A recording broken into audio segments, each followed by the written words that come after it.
En 1410, Florence est une cité-État de 50 000 habitants. Elle affiche une réussite insolente. C'est un pôle de savoir où enseigne l'élite des érudits venus d'Orient et où se côtoient artistes et savants. À la fin du XIIIe siècle, la décision de construire la cathédrale Santa Maria del Fiore est prise. Le projet est ambitieux. Il s'agit alors de bâtir la plus grande église du monde chrétien, plus vaste et plus belle que les cathédrales de Pise ou de Sienne. Paris réussit. Avec ses 153 mètres de long, la cathédrale de Florence reste aujourd'hui encore l'une des premières au monde. À l'époque de son achèvement, elle est sans égale. Son dôme de 45 mètres de diamètre est le plus vaste jamais construit. Près de 4000 mètres carrés de fresques ornent la coupole. Elles sont notamment l'œuvre de Giorgio Vasari, peintre et biographe des artistes en son temps.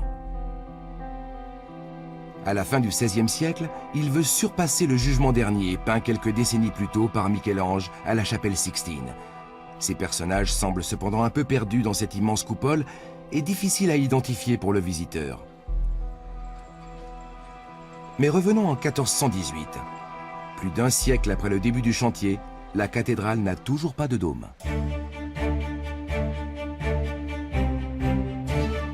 Filippo Brunelleschi va résoudre les obstacles techniques et statiques qui paraissaient insurmontables encore quelques décennies plus tôt.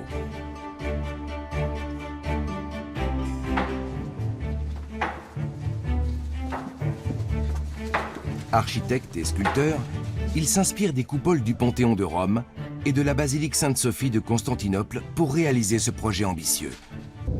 À l'Université technique de Darmstadt, des étudiants en architecture ont reproduit virtuellement la cathédrale de Florence.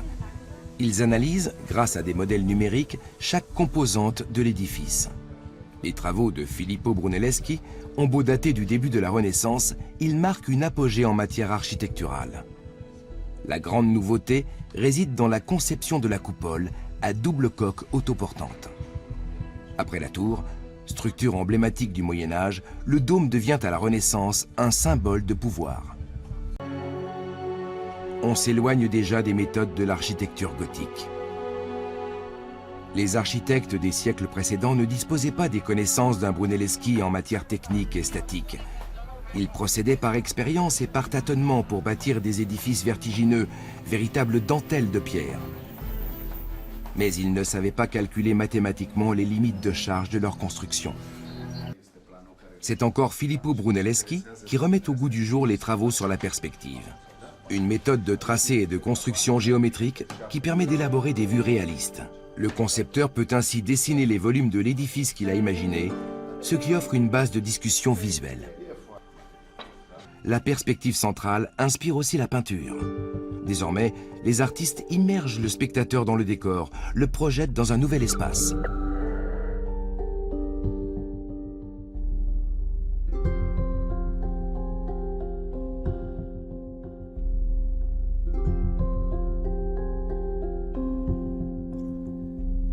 Les tableaux de la Renaissance atteignent un degré de réalisme inédit.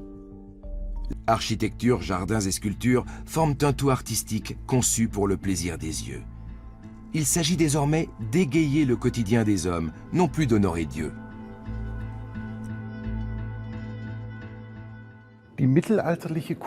L'art médiéval est fondamentalement un art religieux. À la Renaissance, on assiste à une prise d'autonomie. L'art se libère des thèmes exclusivement religieux. Il s'intéresse aussi à la vie quotidienne et il en propose des représentations beaucoup plus précises. Par exemple, grâce à la perspective centrale. C'est dans ce contexte qu'émergent des artistes hors du commun et très influents.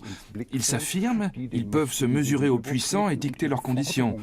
La noblesse les courtise, comme dans le cas de Michel-Ange, un artiste qui imposera même certains de ses choix au pape.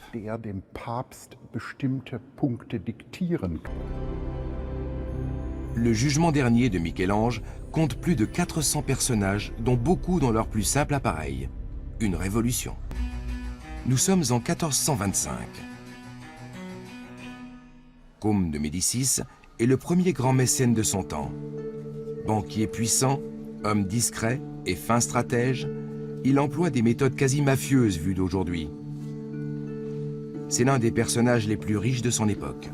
Ses largesses vont permettre à l'art et à l'architecture de s'épanouir à Florence et favoriser l'essor de la Renaissance italienne.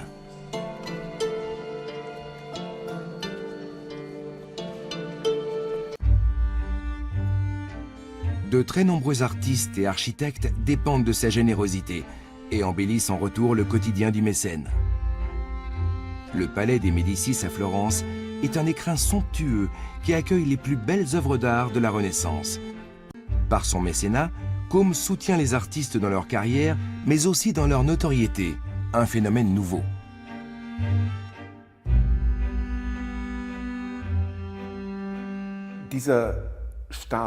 Dans ce bouillonnement intellectuel, les artistes vedettes font leur apparition sur un marché très concurrentiel. On y trouve des humanistes, des penseurs en tout genre, des artistes et des artisans.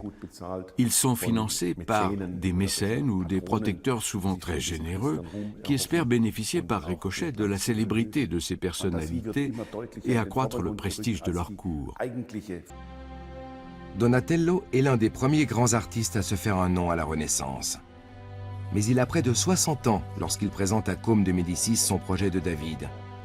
Ses sculptures de bronze représentant le vainqueur de Goliath est peut-être son œuvre la plus importante. Elle ne manque pas d'audace, car le personnage est nu. Quelques générations plus tôt, on détruisait encore certaines statues antiques jugées obscènes.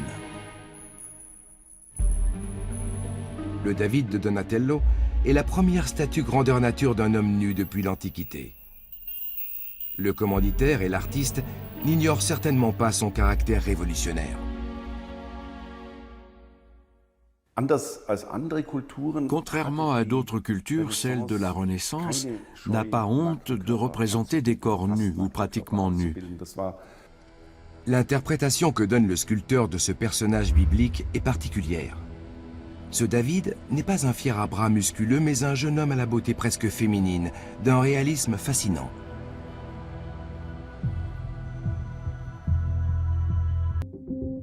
Les sculpteurs grecs connaissaient déjà le principe du contrapposto, ou hanchement.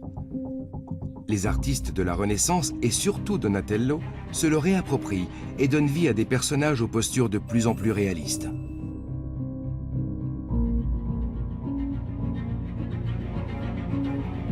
Ainsi, les esclaves de Michel-Ange associent une impression de naturel grâce au contrapposto et d'énergie du désespoir. Ils sont eux aussi le témoignage d'une connaissance très fine de l'anatomie humaine. D'où viennent les connaissances de Donatello pour le corps humain? Avec l'engouement de la première Renaissance pour l'Antiquité, l'intérêt pour l'anatomie va croissant. Presque tous les peintres et sculpteurs se penchent sur le fonctionnement de l'homme-machine, au moins de façon théorique.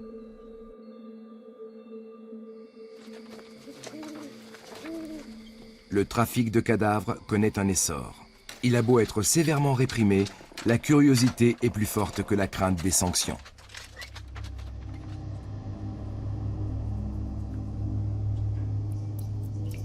Tout comme Albrecht Dürer, Michel-Ange ou Léonard de Vinci, quelques décennies plus tard, Donatello dissèque sans doute occasionnellement des cadavres.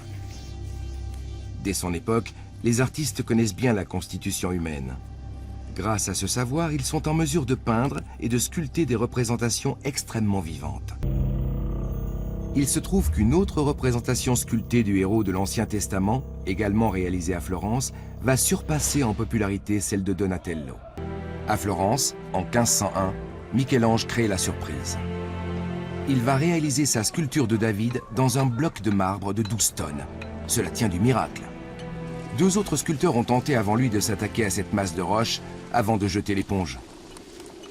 Pour Michel-Ange, c'est une obsession qui va durer 3 ans. Il travaille sans relâche pour réaliser une œuvre de 5 mètres de haut, la première statue monumentale de la Haute Renaissance. Ce David est une affirmation forte.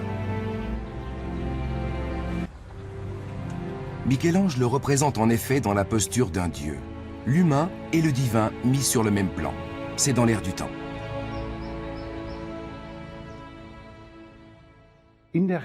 La représentation de l'homme change du tout au tout à la Renaissance. À la fin du XIIe siècle, celui qui allait devenir le pape Innocent III avait comparé ses semblables à des excréments, à des déjections gluantes, bref, à des êtres méprisables.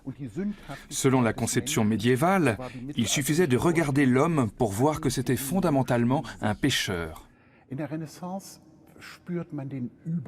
À la Renaissance, on en a assez de cette image négative. On considère au contraire que l'homme est quasi divin, car il a été créé par Dieu, qu'il a doté de raison et de force. Giorgio Vasari est le premier à employer le terme de Rinascita, Renaissance. Les artistes qui figurent dans son recueil en retirent une aura particulière. Les voilà stars, figures phares de la société. Le peintre allemand Hans Holbein le Jeune est l'un des premiers à représenter sa propre famille.